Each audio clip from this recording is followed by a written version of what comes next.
തൃത്വത്തിൻ മൂന്നാം ദേവൻ എന്ന് നമുക്ക് യാവർക്കും തൃത്വത്തിലെ മൂന്നാമനായ ദൈവമെന്ന് നമുക്കറിയാം. ദൈവത്തിന് മഹത്വം. அந்த மெல்கிசேதேக்கின் முறைமையின்படிയുള്ള ஊழியத்தில் நீ ஐக்கியப்பட வேண்டியது அவசியம். ആ മൽക്കീസേദെക്കിന്റെ ക്രമപ്രകാരമുള്ള ശുശ്രൂഷയിൽ നീ കൂട്ടായ്മ പുലർത്തേണ്ടിയിരിക്കുന്നു. அந்த മുറമയിൻപടി ഊഴിയர்களுം ഉണ്ട്, ആ ക്രമപ്രകാരമുള്ള ശുശ്രൂഷകരുമുണ്ട്. ദൈവത്തിന് മഹത്വം. മെൽകിസേദെക്ക് ഒരു പ്രതിഷ്ഠയുള്ളവൻ. മെൽക്കിസേദെക്ക് ഒരു പ്രതിഷ്ഠയുള്ളവൻ. ജീവാരംഭവും ജീവമുടിവും ഇല്ല. അവന് ജീവാരംഭവും ജീവാവസാനവുമില്ല. അവന് മാതാവില്ല, പിതാവില്ല. അതേക്കുറിച്ച് നാം എബ്രായർ 7-ാം അധ്യായം മുതൽ 7-3 വചനങ്ങളിൽ വാസിക്കുന്നു. 7-ാം അധ്യായം 1 മുതൽ 3 വരെയുള്ള വാക്യങ്ങളിൽ പ്രതിഷ്ഠയിൽ ഊഴിയர்கள் കാണപ്പെടുகிறாർ. അതേ പ്രതിഷ്ഠയിലെ ശുശ്രൂഷകരും കാണപ്പെടുന്നു. ദേവനോട് ഉപ്രവാകുമ്പടിക്ക് ദേവനുடைய സ്ഥാനാധിപതികൾ, ദൈവത്തോട് നിരപ്പാകേണ്ടതിന് സ്ഥാനാധിപതികളായി നമ്മെ പ്രബോധിപ്പിക്കുന്നു. പ്രതിഷ്ഠിക്കപ്പെട്ട ഊഴിയர்களോട് നീ ഐക്യപ്പെട വേണ്ട. ആ പ്രതിഷ്ഠിത ശുശ്രൂഷകരുടെ കൂട്ടായ്മ പുലർത്തുക. അവരുടെ പ്രതിഷ്ഠ എന്നത്, അവരുടെ പ്രതിഷ്ഠ എന്നത് മനതിൽ പ്രതിഷ്ഠ, അവരുടെ മനസ്സിലെ പ്രതിഷ്ഠ, അവരുടെ ഹൃദയത്തിൽ പ്രതിഷ്ഠ, അവരുടെ ഹൃദയത്തിൽ പ്രതിഷ്ഠ, അവരുടെ ശരീരത്തിലും പ്രതിഷ്ഠ, അവരുടെ ശരീരത്തിലും പ്രതിഷ്ഠ. ലൂക്കാ 14:26 വാസിക്കും. 14:26 ദൈവത്തിന് മഹത്വം. 7 കാര്യങ്ങളെ അവൻ വിട്ടുവിട വേണ്ട. അവൻ 7 കാര്യങ്ങളെ വിട്ടിരിക്കുന്നു. ഒന്നാമത് തകപ്പൻ, ഒന്നാമത് അപ്പനെ, തായ്, രണ്ടാമത് അമ്മയെ, രണ്ടാമത് സഹോദരൻ, മൂന്നാമത് സഹോദരന്മാർ, സഹോദരിമാർ, ഭാര്യ, മക്കൾ, സ്വന്തം ജീവനെ വിട്ടുവിടാവിട്ട അതിനെ ഉപേക്ഷിക്കുന്നില്ലെങ്കിൽ ശിഷ്യനായിരിക്ക മുടിയാതെ, എന്റെ ശിഷ്യനായിരിക്കില്ല. ഉപ്രവാഹത്തിൽ ഊഴിയത്തിലെ ഊഴിയക്കാരനൊക്കെ ഇന്ത പ്രതിഷ്ഠ മുഖ്യം. ഇടപ്പിന്റെ ശുശ്രൂഷ ചെയ്യുന്ന ശുശ്രൂഷക്കാരന് ഈ പ്രതിഷ്ഠ വേണ്ടിയിരിക്കുന്നു.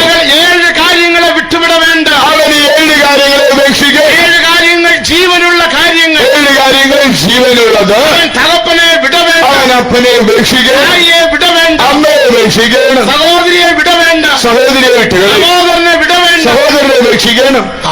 മനവിയെ വിട വേണ്ട. ഭാര്യയെ ഉപേക്ഷിക്കാൻ. ഞാൻ ഇത് 5 കാര്യങ്ങളെ വിട്ട്. ഈ 5 കാര്യങ്ങൾ മനവിയുമില്ല, പിള്ളകളും. എനിക്ക് ഭാര്യയും മക്കളും. പ്രതിഷ്ഠയിലായിരിക്കും. മഹത്വം. ഇത് ശരീരത്തിൻപടി വിട വേണ്ടിയ പകുതി. ഇത് ശരീരപ്രകാരം ഉപേക്ഷിക്കേണ്ട. അമ്മാവോട് സണ്ട പോടണമെന്ന് അർത്ഥമല്ല. അപ്പനോട് അമ്മയോട് വഴക്കിടണമെന്നല്ല. അവരോട് പേശക്കൂടാതെന്ന് അർത്ഥം. അവരെ കണ്ടാൽ മിണ്ടരുതെന്നല്ല. ദൈവത്തിന് മഹത്വം. ഇപ്പോ മകൻ അപ്പ, ഇപ്പോൾ അപ്പനും മകനും. അപ്പൊ അതിൽ ഒരു റിലേഷൻ ഉണ്ട്, അതിൽ ഒരു ബന്ധം, പാസം, ഒരു വാത്സല്യം, ഒരു പാസബന്ധം, ഒരു വാത്സല്യ ബന്ധം. പാസത്തെ നിവർക്ക വേണ്ട. ആ വാത്സല്യത്തെ, ആ സ്നേഹത്തെ ദേവനോട് പാസമായി ഇരുക്ക വേണ്ട. ദൈവത്തോടുള്ള വാത്സല്യത്തിലായിരിക്കും. അപ്പനോടുള്ള വാത്സല്യമല്ല. അപ്പൻ അപ്പൻ തന്നെ, അമ്മ അമ്മ തന്നെ. എന്റെ ജീവൻ എന്റെ ജീവൻ തന്നെ. ജീവനെ വിട വേണ്ടും சொன்னா ജീവൻ ഉപേക്ഷിക്കണമെന്ന് പറഞ്ഞു. കത്തിയെടുത്ത് വെട്ടണം നടത്തുമോ? കത്തിയെടുത്ത് സ്വയം കുത്തണമെന്നല്ല. അല്ല, അല്ല. എന്റെ ജീവനെ ഞാൻ അധികமாக നേസിക്കലാകാ. ഞാൻ എന്റെ പ്രാണനെ അധികം സ്നേഹിക്കരുത്. പരിശുദ്ധ പൗൽ പറയുന്നത് പോലെ ജീവനെയും അരുമയാക ഞാൻ എന്റെ പ്രാണനെയും വിലയേറിയതായി എണ്ണുന്നില്ല. ജീവനോടുള്ള പാസത്തെ വിട്ടുവിട്ട് ജീവനോടുള്ള സ്നേഹത്തെ ഉപേക്ഷിച്ചിരിക്കുന്നു. ദേവനുക്കാக പാടുപെട ഊഴിയர்கள் ഒപ്പുകൊടുത്തിരിக்கிறார். ആകയാൽ കർത്താവിന് വേണ്ടി കഷ്ടം സഹിക്കുവാൻ ശുശ്രൂഷകർ തങ്ങളെ സമർപ്പിച്ചിരിക്കുന്നു. 14:26 വചനത്തിൻപടി 14:26 പ്രകാരം ശരീരത്തിൻപടി ഒരു പ്രതിഷ്ഠ തേവ. ശരീരത്തിൽ ഒരു പ്രതിഷ്ഠ വേണം. രണ്ടാമത് അവരുടെ ഹൃദയത്തിൽ ഒരു പ്രതിഷ്ഠ തേവ. അവരുടെ ഹൃദയത്തിലും ഒരു പ്രതിഷ്ഠ വേണം. ദൈവത്തിന് മഹത്വം. ഹൃദയത്തിൽ എന്നാ പ്രതിഷ്ഠ? ഹൃദയത്തിൽ വേണ്ട പ്രതിഷ്ഠ എന്ത്? முதலாவது அவன் விட வேண்டியது ഹൃദയത്തിലെ പ്രതിഷ്ഠ. ഒന്നാമത് വിട്ടുകളയേണ്ടത് പാസത്തെ അവൻ വിട വേണ്ട. ആ വാത്സല്യത്തെ വിട്ടുകളയണം. പാസം എന്നത് സ്വഭാവം എന്നത് ഹൃദയത്തിൽ നിന്ന് പുറപ്പെടുക ഒരു പകുതി. ആ വാത്സല്യം എന്ന സ്വഭാവം ഹൃദയത്തിൽ നിന്ന് പുറപ്പെടുക. സ്വഭാവങ്ങൾ, ഹൃദയത്തിൽ നിന്ന് സ്വഭാവം, വാഞ്ചകൾ, ആഗ്രഹം, ആശാപാസങ്ങൾ, രാഗമോഹങ്ങൾ, വികാരങ്ങൾ, എന്തുകൊള്ളുക പകുതി. തിരഞ്ഞെടുപ്പ് ഹൃദയത്തിന് അംശം. ഇത് ഹൃദയത്തിലെ ഘടകങ്ങൾ. ആശാപാസം, ആ ആശാപാസം. ഹൃദയത്തിൽ ഒരു പ്രതിഷ്ഠത്തെ. ഹൃദയത്തിൽ ഒരു പ്രതിഷ്ഠ വേണം. ലൂക്കാ 14:26 ഹൃദയത്തിലെ പ്രതിഷ്ഠ. ലൂക്കോസ് 14:26 ഹൃദയത്തിലെ പ്രതിഷ്ഠ. ശരീരത്തിലും പ്രതിഷ്ഠ. രണ്ടാമത് ശരീരത്തിലും പ്രതിഷ്ഠ. ലൂക്കാ 14:33 വാസിക്കും. ലൂക്കോസ് 14:33 എല്ലാവറ്റെയും വിട വേണ്ടും. എല്ലാം ഉപേക്ഷിക്കണം. വെറുത്താൽ മറ്റും പോരാ, പകച്ചാൽ പോരാ, അത് വിട്ടുവിട വേണ്ടും. അതിനെ ഉപേക്ഷിക്കണം. തായും തകുപ്പനും വിട്ടു വന്നിരിക്കണം. അപ്പനെയും അമ്മയും വിട്ടു പിരിഞ്ഞു വന്നിരിക്കുന്നു. ശരീരത്തിൻപടി വിട വേണ്ട. ശരീരത്തിൽ ഉപേക്ഷിക്കണം. ഊഴികളെല്ലാം எல்லாம் விட்டு வந்திருக்கிறார். ശുശ്രൂഷകരെല്ലാം വിട്ടു വന്നിരിക്കുന്നു.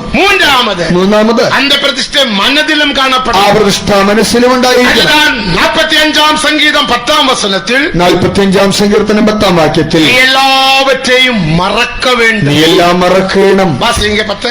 അല്ലയോ കുമാരി, അല്ലയോ കുമാരി, കേൾക്ക, നോക്കുക, ചെവി ചായ്ക്ക, സ്വജനത്തെയും നിന്റെ പിതൃഭവനത്തെയും മറക്ക, അപ്പോൾ രാജാവ് നിന്റെ സൗന്ദര്യത്തെ ആഗ്രഹിക്കും. ആമേൻ. കുമാരത്തിയെ കേൾ, குமாரத்தியே கேள், നീ ഉൻ ചെവിயை സായ്ത്ത് செவியை சாய்த்து சிந்தித்துக்கொள், சிந்தித்துக்கொள், உன் ஜனத்தையும் உன் ஜனத்தையும் உன் தகப்பன் வீட்டையும் தகப்பன் வீட்டையும் மறந்துவிடு. மறந்துவிடு. மறக்க என்பது மனதிலே பகுதி. മറക്കുക എന്നത് മനസ്സിലെ കാര്യം. மனதிலும் கூட நீ மறக்க வேண்டும். മനസ്സിലും നീ അത് മറന്നിരിക്കണം. பாருங்க, பிரதிஷ்டையை பாருங்க. ആ പ്രതിഷ്ഠ നോക്കുക. மெல்கிசேதேக்கின் முறைமையின்படி മൽക്കിസേദെക്കിന്റെ ஒரு ക്രമപ്രകാരം ஊழியத்தை தேவன் ஸ்தாபித்தார். ദൈവം ഒരു ശുശ്രൂഷ സ്ഥാപിച്ചു.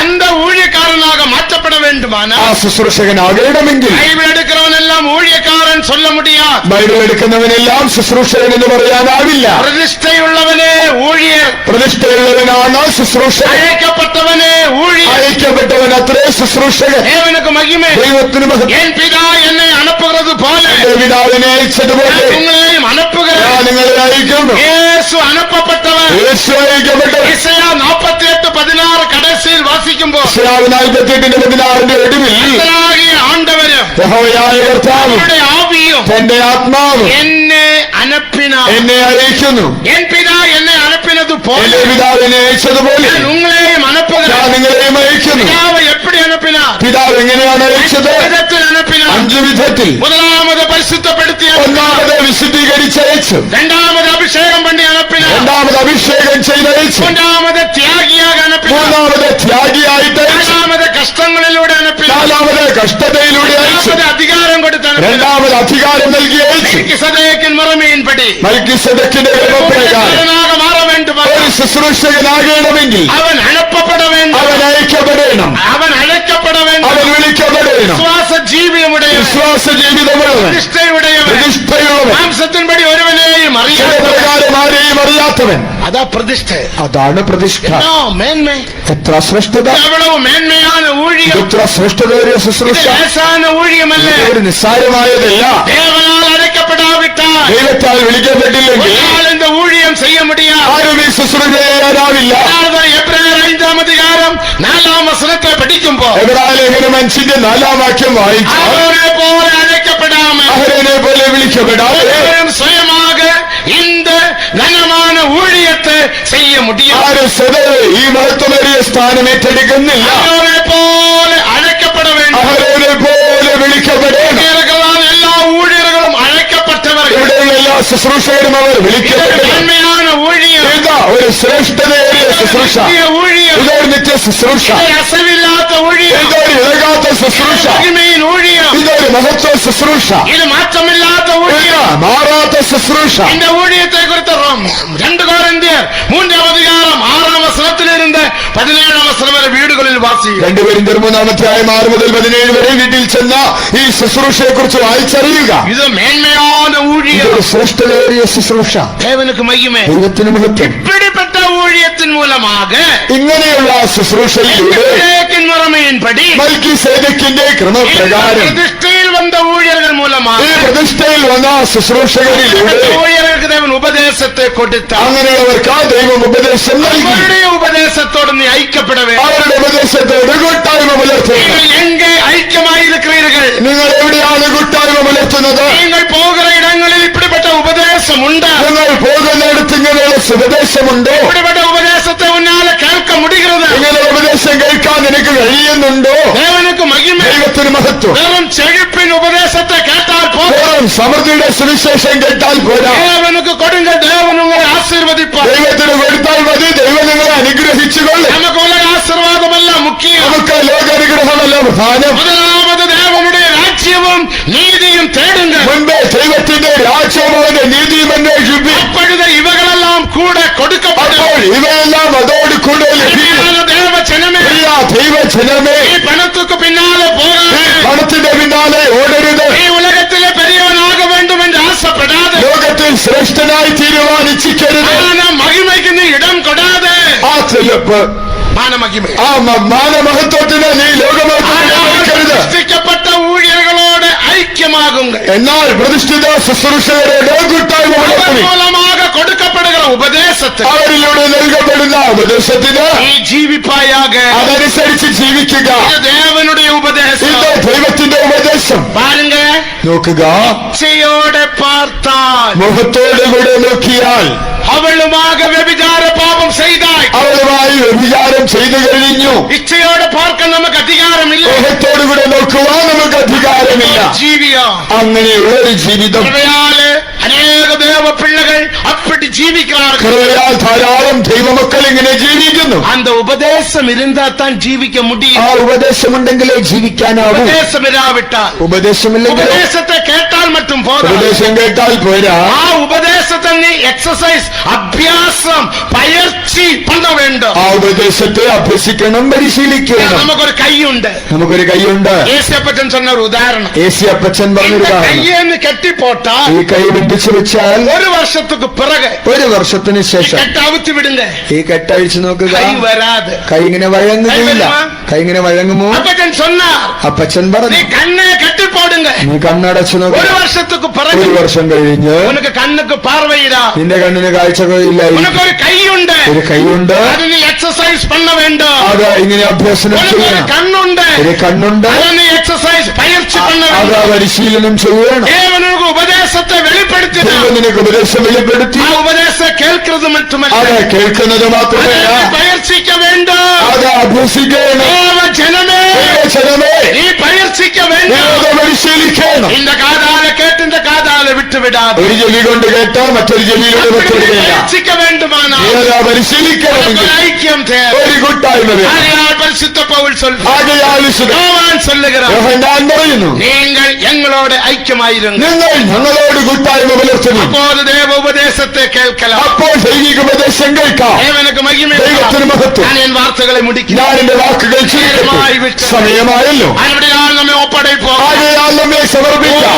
പരിശുദ്ധத்துக்கு ഒപ്പടയുങ്ക, വിശുദ്ധിക്കായി ഏൽപ്പിക്കാം. പരിശുദ്ധத்துக்கு ഒപ്പടയുങ്ക. വിശുദ്ധിക്കായി സമർപ്പിക്കാം. சுத்தமாக ஜீவிக்க முடியாது என்று நீ சொல்லாதே. വിശുദ്ധമായി ജീവിക്കാൻ കഴിയില്ലല്ലോ എന്ന് പറയരുത്. இயேசுவாலே, എന്റെ യേശുവേ, இயேசுவாலே, യേശുവേ, சுத்தமாக ஜீவிக்க முடியும். വിശുദ്ധമായി ജീവിക്കുവാൻ கிருபையினால், ദൈവകൃപയാൽ, உபதேசத்தால் ദൈവോപദേശത്താൽ பரிசுத்தமாக ஜீவிக்க முடியும். വിശുദ്ധമായി ജീവിക്കുവാൻ സാധിക്കും. அவர் பரிசுத்தத்தில் வளர்ந்து അവന്റെ വിശുദ്ധിയിൽ വളർന്ന பூர்ண பரிசுத்தவானாக மாறுவார். സമ്പൂർണ്ണ വിശുദ്ധരായവർ മാറും. அந்த பூர்ண பரிசுத்தவான்களுக்காக പൂർണ്ണ വിശുദ്ധന്മാർക്കായി நான் என்னுடைய பரிசுத்தம். അവരത്രേ എന്റെ വിശുദ്ധ. இயேசு சொல்லுகிறார், യേശു പറയുന്നു, இவன் பூமியில் ஜீவித்தான், ഇവർ ഭൂമിയിൽ ജീവിച്ചു, ஆனால் பூமியில் ஆசை இல்லாம ஜீவித்தான். എന്നാൽ ഭൂമി ആശിക്കാതെ ജീവിച്ചു. அவன் பணத்தின் மேல் ஆசை இல்லாமல் ஜீவித்தான். അവൻ ധനാശയില്ലാതെ ജീവിച്ചു. அவன்